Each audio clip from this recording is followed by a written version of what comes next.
In this video, we're going to be showing you how to take photos like this, and like this,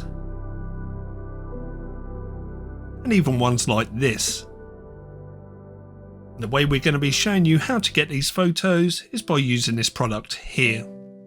And these are the Quick Swap 2.0 magnetic filter set from FREEWELL.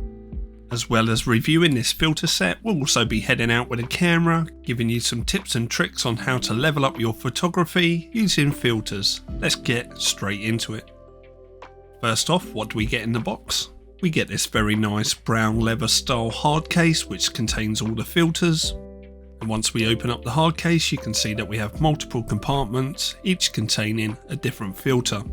Now in my hard case I get one extra accessory, and that's a step up ring which I'll be talking about later in the video.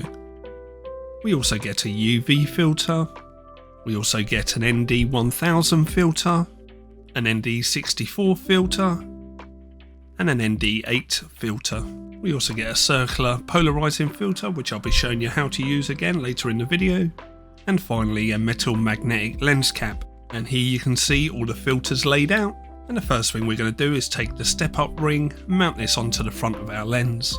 Now a step up ring changes the diameter of the front of our lens to the same size as our filters. That way we don't have to buy multiple different size filters for every one of our lenses. We just have to buy different step up rings. Now because this filter system comes with the FREEWELL Quick Swap magnetic system built into it, it means the filters snap directly onto our step up ring without the need for screwing them on. We can also attach multiple filters at the same time, and removing them is just as easy. Now because our filters go on the front of our lens, it's imperative that they are of high quality. The old saying, buy cheap, buy twice, really does hold true when you're buying filters for your camera. As an old friend of mine used to say, crap in, crap out. So spending a little bit more on a quality assured filter set is going to see you well. So let's test the quality of these filters out, starting with the ND8. We've got our white balance locked off and we've got our ISO set to auto so that the camera can auto adjust for the ND filter. And let's take a look without the filter on, and back again with the filter on. And finally a side-by-side comparison. And I'm going to have to say that that's probably one of the best filters that I've ever had the pleasure of putting on the front of my lens. There's no sign of vignetting, the colour cast is extremely impressive also, there's maybe a slightly cooler tint with the filter on, and there doesn't seem to be any loss of detail or clarity in the image. Okay then, let's swap over now to the ND64 and see how this fares. Now because ND filters reduce the amount of light entering through the lens into our camera, the stronger the ND filter, the more likely it is to degrade our image. So this is the quality with the ND64 attached. Let's compare it with the filter off, and then put the filter back on, and let's compare side by side again. Again, the results of the ND64 filter are extremely impressive. Still getting a slightly cooler image with maybe a hint of green coming through, but it's very well managed, and again no signs of vignetting, which is nice to see. If we ignore the digital noise from our ISO increasing, then clarity and detail is still fantastic. And now for the big one, which is the ND1000, so let's stick this on the front of the lens. Now this filter here is going to reduce the amount of light entering our camera by 10 times. So we will have to adjust the camera settings to take this into account. So here you can see me adjusting the shutter speed of the camera to allow more light in. But let us compare it with the filter off. Let's compare it with it on. And then we're going to do a side-by-side comparison once again. And I think the results speak for itself. This really is outstanding. The consistency of all three of these ND filters is just mind-boggling. It really is impressive.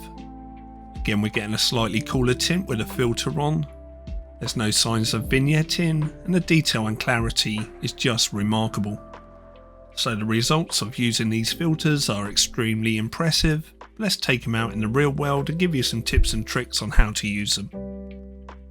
So we've headed to London here in the UK, and we're going to show you how to get creative using different filters on your camera system. Now as you can see, the weather isn't ideal for photography. In fact, it's rather dull. but we're going to make the most of this situation and hopefully get some good shots. Now I will be using the ND filters primarily, but I will be showing you how to use the circular polarizing filter also. Now there are some setup tips I'm going to give you when using ND filters, so let us see what we can do with one camera, one lens and a filter set. And the first opportunity for a photo I see is down by the River Thames. Now I know by experience that we're going to need a shutter speed of about 10 seconds to get all them waves and ripples out the water and make it look fantastic. So what I'm doing here is testing out each of the ND filters on the front of the lens, then adjusting the camera's shutter speed until I get a shutter speed of around 10 seconds or more. Placing different strength ND filters onto the front of our lens restricts the amount of light entering the camera, so all we have to do is find the ND filter that restricts the light enough so that we can get a shutter speed of over 10 seconds. And once we've found that ND filter, let's see how the shot comes out.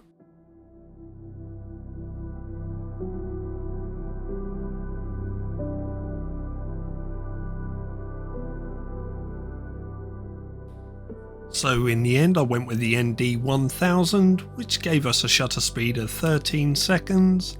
Our ISO was 200 with an aperture of f13.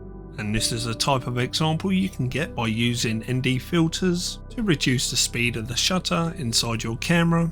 If you look closely at the water, the ripples and waves that were in motion have now been blurred out, and in their place we've got this silky smooth texture. What I really like about this image is now the water reflects what our clouds are doing and how the skyscraper is disappearing into them clouds. If we zoom into the image, we can also notice the barge that's in the centre of the river. Because this is also rocking due to the tide and waves, we get this blurred motion applied to that also.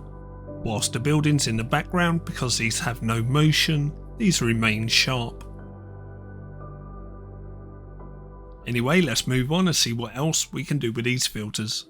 Now if you are going out to take photos with ND filters to get long exposure shots, here are a couple of setup tips that will see you right. First, make sure that any type of stabilization in your camera is switched off. Second, make sure your camera is on a nice stable platform, ideally a decent tripod. Third, make sure your white balance and ISO settings and the camera's focus are not set to auto, make sure they're locked off. And my fourth bit of advice is, remember there's no such thing as a bad photo. Go out there, enjoy yourself and get creative. Right, we're at the second location where I feel we can get a long exposure shot, and just to mix it up from the water that we done earlier, let's see how this one turned out.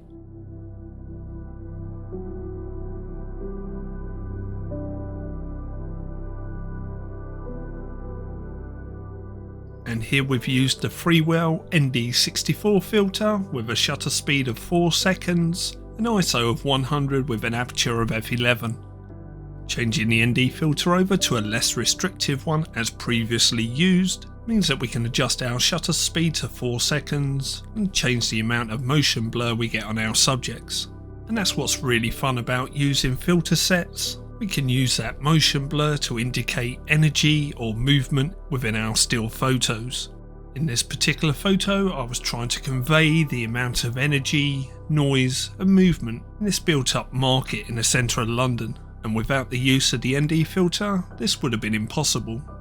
Let me know what you think to it down below in the comments, but let's move on to another location and see how else we can use these filters.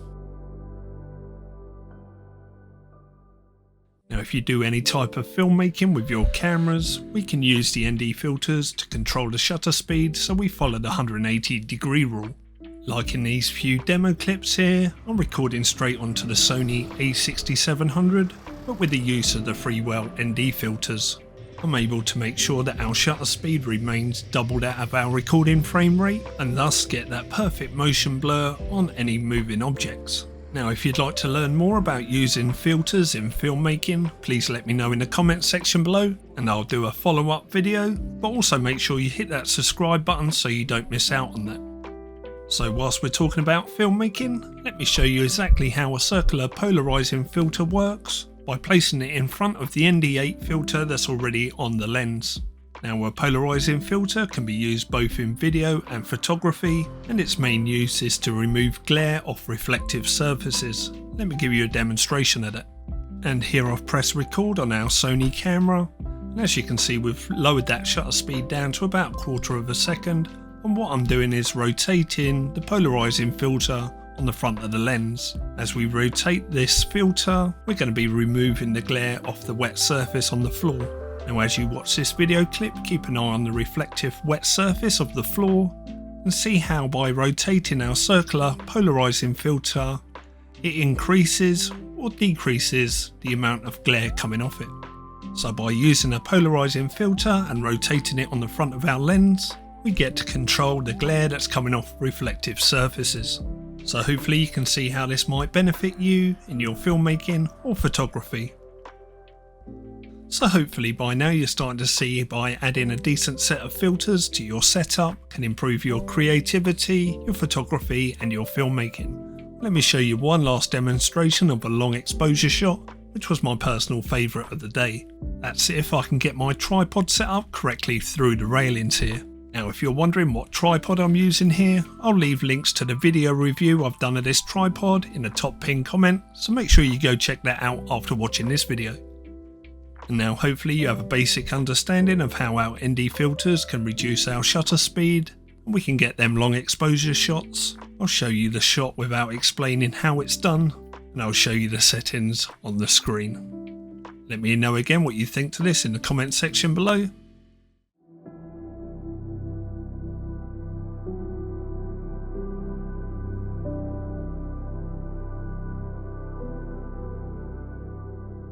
And knowing what you know now with ND filters, I want you to try to work out what the shutter speed might be for this exposure.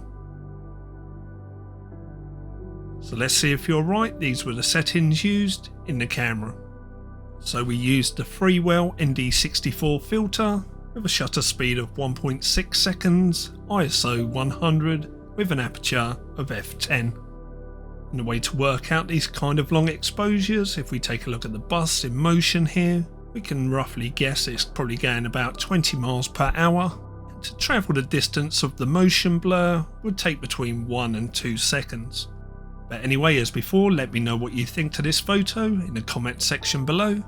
And if you have any questions or queries about ND filters or polarizing filters, make sure you put them below too. So there you have it, that is a review and some examples of what you can achieve with the FREEWELL Quick Swap Out Mark II filter set. When it comes to buying filters for your lenses, don't be tempted into buying cheap ones. As I said previously, buy cheap or buy twice. This FREEWELL Mark II filter set are probably the best set of filters that I've ever used and come highly recommended. I will leave links to this FREEWELL filter set in the description and in the comment section below. If you've enjoyed this video, please give it a big thumbs up. If you want to see further content from myself, hit that subscribe button. But for now, that's it. Catch up in the next video. Oh, and whilst you're here, why don't you check out this video also? Thank you very much for watching, everybody. See you soon.